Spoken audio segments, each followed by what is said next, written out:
जय श्री कृष्णा। राधे राधे। आश्विन माह के कृष्ण पक्ष की अमावस्या तिथि को सर्वपितृ अमावस्या कहते हैं। पूरे 15 दिनों तक अगर आपने तमाम जो पितृदेव को मनाने के कार्य हैं नहीं किया है, आपने तर्पण नहीं किया है, श्राद्ध कर्म पिंडदान नहीं किया है, तो सर्वपितृ अमावस्या के दिन कर ले तो आपको उतने ही पुण्य प्राप्त होते हैं। किन बातों का ध्यान रखना चाहिए, सूर्य देव को जल देने वाले लोटे में क्या डालें और कैसे आप अपने पितृदेवों का आशीर्वाद प्राप्त करें, कुंडली के हर दोषों से मुक्ति पा जाए। देखिए, हमारे परिवार के जिन पूर्वजों का देहांत हो चुका है उन्हें हम पितृदेव मानते हैं, और जब तक किसी व्यक्ति की मृत्यु के बाद उसका जन्म नहीं हो जाता वो सूक्ष्म लोक में रहते हैं, ऐसा हमारा धर्म कहता है। और ऐसा भी माना जाता है कि जिन पितरों का आशीर्वाद सूक्ष्म लोक से परिवार के लोगों को मिलता रहता है उस परिवार में उन्नति ही उन्नति होती है, वंश वृद्धि होती है, सुख बढ़ता है, नौकरी व्यापार में तरक्की मिलती है। तो पितृपक्ष में जो 15 दिनों का वक्त है, पितृदेव धरती पर आते हैं और अपने लोगों के ऊपर आशीर्वाद भी बरसाते हैं, उन पर ध्यान देते हैं और उनका आशीर्वाद हमें प्राप्त हो, हमारे जीवन की समस्याएं दूर हो, इसके लिए उन्हें मनाना भी चाहिए। तो पितृदेवों का आशीर्वाद, हालांकि वो आशीर्वाद देने ही आते हैं और आपकी समस्याओं को समाप्त करने आते हैं। और पितृपक्ष में जब हम लोग अपने पितरों को याद करते हैं, उनकी याद में दान धर्म का पालन करते हैं, तब पितृदेवों का आशीर्वाद हम पर बरसता रहता है। और पितृपक्ष में कुछ ऐसे कार्य हैं जो जरूर करना चाहिए। जब आप अपने पितरों को नियमित रूप से जल अर्पित करते हैं तब कुछ बातों का ध्यान भी रखना है। जल हमेशा दक्षिण दिशा की ओर मुंह करके दोपहर के समय या फिर आप कम से कम 8 बजे के बाद दें। वैसे सुबह भी दे सकते हैं, लेकिन पितरों को जो जल दिया जाता है वो दिन के समय दिया जाता है, थोड़ा लेट होने का। जल में 1 चुटकी काला तिल जरूर डालिए और अगर आपके पास कुसा घास है तो ले लीजिए। जिस दिन पूर्वजों का देहांत की तिथि होती है उस दिन अन्न वस्त्र दान किया जाता है, लेकिन आप जल में काला तिल डालकर रोज ही अर्पित करेंगे। और जिस दिन आप उनके निमित्त अन्न वस्त्र दान करेंगे उस दिन निर्धन को भोजन भी करवाइएगा। इसके बाद पितृपक्ष के कार्य समाप्त हो जाते हैं। और अब सवाल ये भी है कि कौन पितरों के लिए जल अर्पण करे या श्राद्ध कर सकता है। देखिए, घर का वरिष्ठ पुरुष जो है वो अर्पण कर सकता है, जो आपके घर में वरिष्ठ पुरुष है। अगर वो नहीं है, किसी काम में व्यस्त हैं, तब घर का कोई भी पुरुष सदस्य कर सकता है। जैसे पोता है, नाती है, यानी पौत्र और नाती, वो भी तर्पण और श्राद्ध के अधिकारी होते हैं।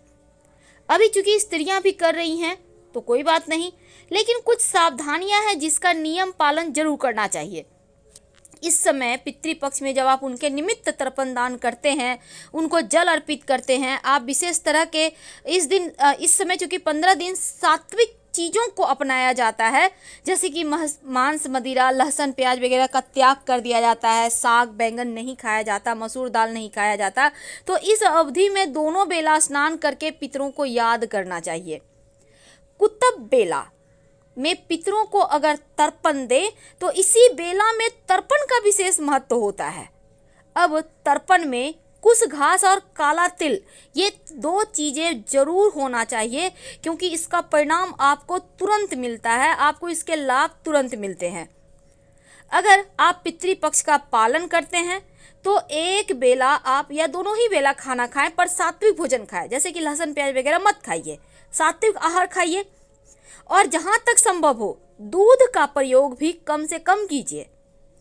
और पितृदेवों के निमित्त हल्के सुगंध वाले सफेद पुष्प उन्हें अर्पित कर सकते हैं, लेकिन तीखा सुगंध एकदम से जैसे गुलाब वगैरह ये सब मत अर्पित कीजिएगा। दक्षिण दिशा की ओर मुंह करके पितरों को तर्पण करना, पिंड दान करना सर्वोत्तम होता है। और पितृपक्ष में यदि आप श्रीमद् भागवत गीता का नियमित पाठ करें, 7वां अध्याय 11वें अध्याय का, तो उनको मोक्ष मिलता है। लेकिन किसी से कर्ज लेकर समाज में अपने आप को दिखाने के लिए दबाव में आकर आप भूल कर भी पैसे इस तरह से लेकर श्राद्ध ना करें, वरना पितृ आपके नाराज हो जाएंगे। तो पितृपक्ष में कुछ बातों का ध्यान भी रखा जाता है, क्योंकि सुबह जब आप उनको जल अर्पित कीजिएगा, उनका तर्पण कीजिएगा, तो कुछ खास बातों का ध्यान रखें। जैसे कि भगवान सूर्य को पहले जल दें और फिर पितर देवों की निमित्त उनको जल देकर उनकी आत्मा की शांति के लिए प्रार्थना करें। और ये सब करने के लिए अगर आप घर में करते हैं तो कोई एक ही स्थान पे करें। आप छत में करते हैं, बालकनी में करते हैं, तो एक ही स्थान पे रोज करें और उस स्थान की साफ सफाई रखिएगा।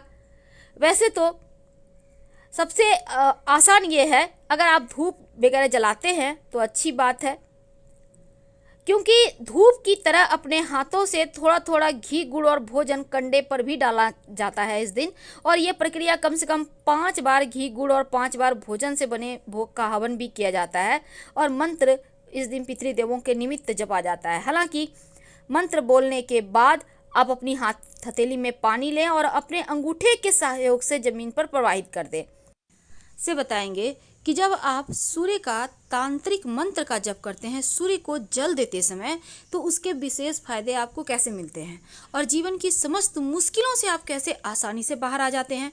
और साथ ही अगर आप वो मंत्र, तांत्रिक मंत्र ना पढ़ें तो गायत्री मंत्र पढ़ सकते हैं। आप ओम आदित्याय नमः का जप कर सकते हैं। गायत्री मंत्र तो हर किसी को पता है। और आप कोई भी मंत्र पढ़ें, पर पढ़े जरूर, क्योंकि मंत्र में जो शक्ति है वो आपको जीवन के कठिनाइयों से बाहर निकलने में मदद करेगा। वैसे ओम घृणी सूर्याय नमः इस मंत्र का भी जप कर सकते हैं, या फिर गायत्री मंत्र ओम भूर्भुवः स्वः तत्सवितुर्वरेण्यं भर्गो देवस्य धीमहि धियो यो नः प्रचोदयात् इसका भी जप कर सकते हैं। लेकिन एक बात याद रखिए, सूर्य को कभी भी बिना स्नान किए अर्घ्य मत दीजिएगा। सूर्य के सामने खड़े होकर रोज 27 बार गायत्री मंत्र पढ़े तो जीवन में कष्ट ही नहीं आएगा। अगर ग्रहों की बुरी चाल से कष्ट आ भी जाए तो भगवान की कृपा से वो आपके हाथ पकड़कर आपको कष्टों से बाहर निकाल लेंगे, आपको तमाम परेशानियों से मुक्ति दिला देंगे। बस एक बार सूर्य के शरण में आकर तो देखिए, क्योंकि वो कुंडली के हर दुर्योगों को समाप्त कर देते हैं, क्योंकि सूर्य राजा हैं ग्रहों के। एक विशेष मंत्र अगर आप सूर्य को जल अर्पित करने के समय बोलते हैं तो कुंडली के 9 ग्रह मजबूत हो जाते हैं। सूर्य का मंत्र बोले, ओम एहि सूर्य सहस्त्रांशो तेजो रासे जगतपते अनुकंपे मां भक्त्या गृहणार्थ दिवाकर। इस मंत्र का जप करके सूर्य को जल अर्पित करें। इसके बाद सीधे हाथ की अंजुरी में जल लेकर अपने चारों ओर छिड़के, फिर जहां पर आप खड़े हैं वहीं और 3 बार परिक्रमा कीजिए।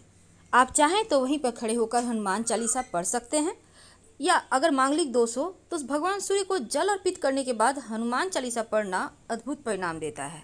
अब चूंकि रविवार का दिन सूर्यदेव का है और सूर्य को मजबूत करने के लिए सूर्य का सीधा संबंध गुड़ और तांबा से होता है। अगर आप अपने हाथों से रविवार के दिन गाय को गुड़ खिलाते हैं, अगर आपका गुरु कमज़ोर है तो केला भी खिला सकते हैं, मंगल कमज़ोर है तो गुड़ खिलाइए। तो गुड़ सिर्फ खिलाने से आपके बुरे ग्रह, अशुभ ग्रह, जो अशुभ प्रभाव है वो डालना बंद कर देते हैं और आपके अनुकूल आपको फल देने लगते हैं। अगर आपका पैसा किसी ने ले लिया है, कहीं फंस गया है, कोई वापस नहीं कर पा रहा, या फिर आपका पैसा कहीं ब्लॉक है, आप चाहते हैं कि आपका पैसा आपको मिल जाए, तब जब आप भगवान सूर्य को जल अर्पित करें तो रविवार के दिन से शुरू करके, अगर आप महिला हैं तो लगातार 21 दिन, अगर आप पुरुष हैं तो लगातार 27 दिन ये प्रक्रिया करना है।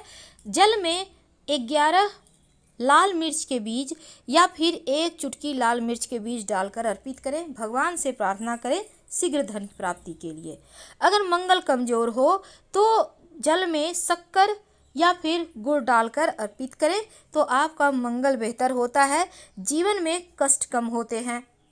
शत्रु विरोधी ज़्यादा परेशान करे, आपको लगे कि शत्रु बहुत ज़्यादा परेशान कर रहे हैं, तब जल में लाल गुड़हल के पुष्प डालकर सूर्य को अर्पित करें तो शत्रु विरोधी शांत हो जाते हैं।